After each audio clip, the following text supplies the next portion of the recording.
Buongiorno, everyone. Alright, so there's something really cool happening very soon. I am going to Vietnam! Yay! I am going to Vietnam. I've been in Vietnam before, last year. And it was amazing. It was so amazing. I went there with my boyfriend. We went to visit his family. I met all the fam. And it was just so amazing. I'm gonna show you some pictures here. Basically, I had a time of my life and we're coming back. We're coming back in February. So it's very, very soon.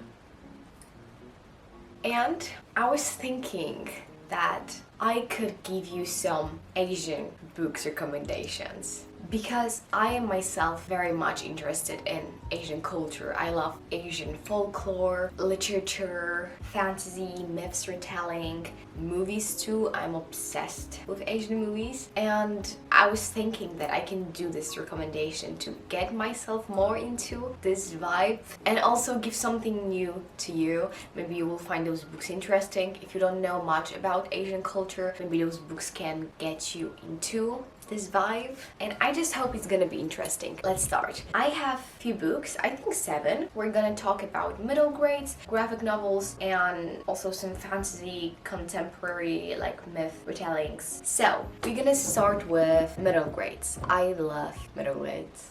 So basically I'm going to talk about books that are placed somewhere in Asia, they're written by Asian authors. The first one I want to talk about is My Neighbor Totoro. It's a novel by Tsukigo Kubo, and the original story and a movie and a script was made by Miyazaki, which is one of my favorite directors ever. And the book follows a story of those 2 little girls who moves with their father to this very old and creepy and probably haunted house in a countryside. And we just sort of follow them discovering the magic of the house and of the woods surrounding it. So basically we have a theme of spirits here, of ghosts, of magic. Totoro is of course a magic spirit that lives nearby, and it was just beautiful, magical, such a pure read. And if you haven't read the book but if you love the movie, I highly recommend it because it's gonna give you this amazing time not only with nature and with countryside but also with magic, family, and it was just very sweet and very quick too. I mean, that's a children's book. Highly recommend. Then we have another book that is connected to Ghibli movies. We have Kikis Delivery Service by Aiko Kadono. Aiko Kadono. I'm sorry, I really want to get writers' names correct. I think that's quite important. So here, in this little book, we follow a story of a witch who is on a quest to become a better witch. And basically to do that, she has to leave her hometown and explore the world and start a journey as a witch in a new place. Does it make sense? So Kikis lands in the town of Koriko, and she starts a business, a delivery service business. It's a really sweet and beautiful story about growing up, about searching for your goals, your personal legend. So it's very sweet growing up story about family too, about perceiving your dreams, about friendship too. It was very, very sweet, and I recommend the book and the movie. Okay, now we're gonna go to graphic novels. I love graphic novels. I'm so obsessed with graphic novels. I didn't want to talk about manga. I mean, I do have one manga, but not important. First graphic novel I want to talk about is 7 Little Sons of the Dragon, and it was absolutely amazing. This graphic novel is drawn in a manga style, so it's like pure manga, basically. It's like pure manga. And we follow here 7 stories that are inspired by 7 different Asian myths. And it's amazing. And it's so amazing because whatever you like, whatever your interests are, you're gonna find at least one story that you're gonna be interested here. And I think it's really cool. Usually I'm not a fan of stories collection because it's harder to get attached to the characters. But this one, because of that it's a graphic novel, somehow stick to me, and there's so many good things here. I've been so inspired by myths from this book, and I know they were retellings, but still I find it very, very interesting to read about, especially if you're interested in myths, maybe legends and folklore. I think this one is going to be a really great one to actually start with. Yeah, it was really cool. There were stories from like completely different periods, like from Middle Ages, but also from our times. That's really cool. That's really cool. Read it. If you love manga and if you haven't seen this before, it's really cool. It's like a cool standalone, you know? Seven Little Sons are by Ryoko Kui. I'm so sorry if I'm saying this not correctly. Then we have another book, which is The Magic Fish. And oh my god, don't.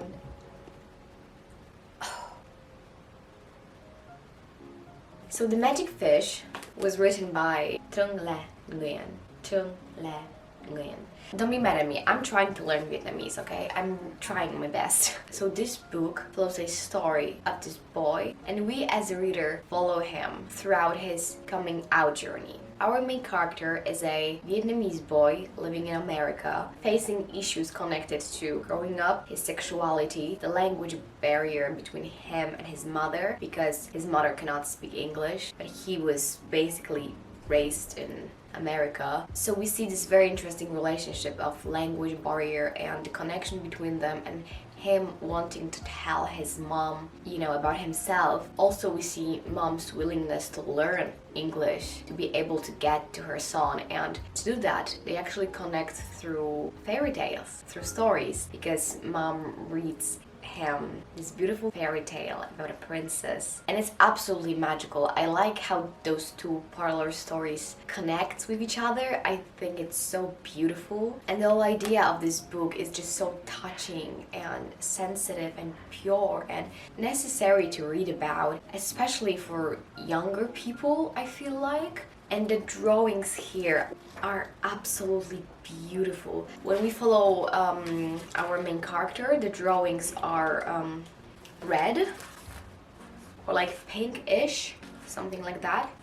But when we follow a story of a princess, a fairy tale, colors are blue, and I think it's so beautiful and gorgeous. It's so nice because we also see the story of the mothers, her past, her coming from Vietnam to America, and this is all very interesting and very touching, and I highly, highly recommend this one. It's really beautiful. It's really sweet.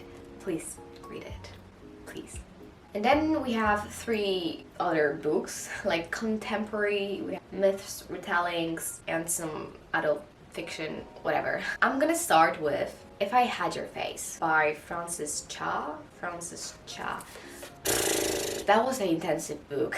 If you want a quick and gentle and pure and just sweet read, don't pick it up. If you want to read about heavy topics like beauty, the idea of femininity, family, sexuality, money, beauty standards, this one is for you.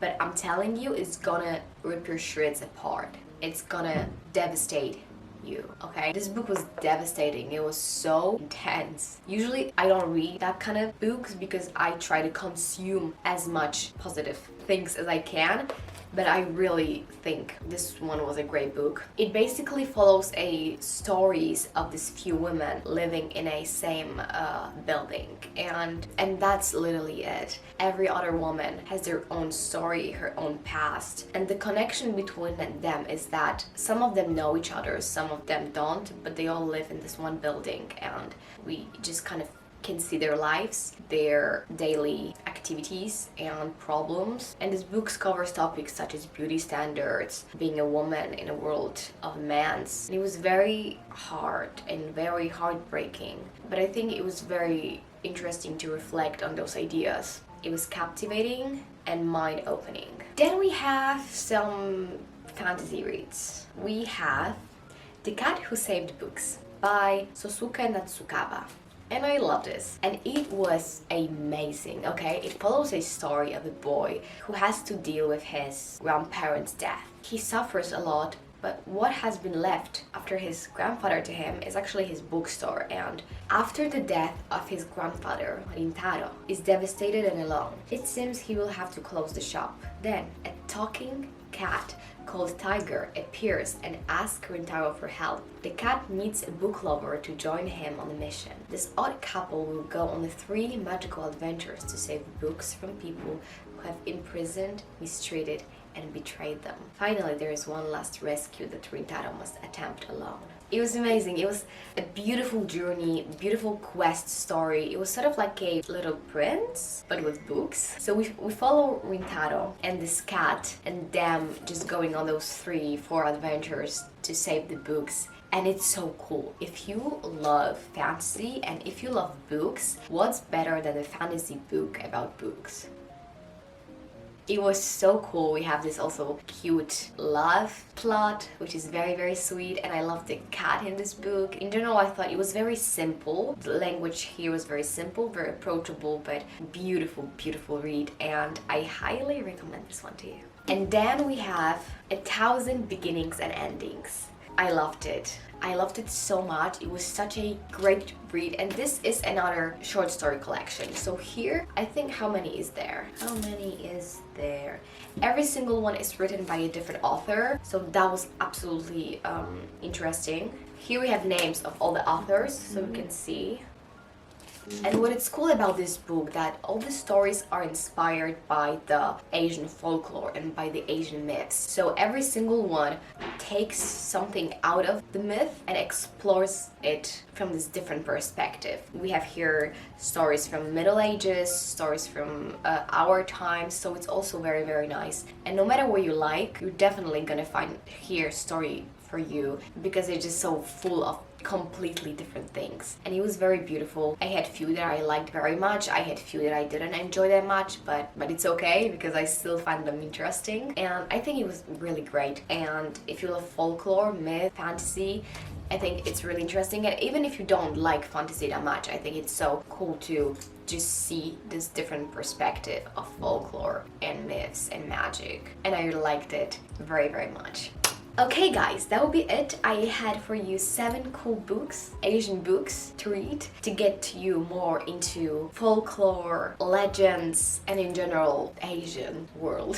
I'm planning on reading so many more. I'm planning on reading more manga, and I'm definitely gonna do a video on graphic novels and manga too, because I love that. And also I'm planning to do a film on anime movies that are not Ghibli movies, because like everyone knows Ghibli movies. But tell me what you think of it. So that will be it. These were my books. Thank you so much for watching. I cannot wait to be in Vietnam already, and that's gonna be it.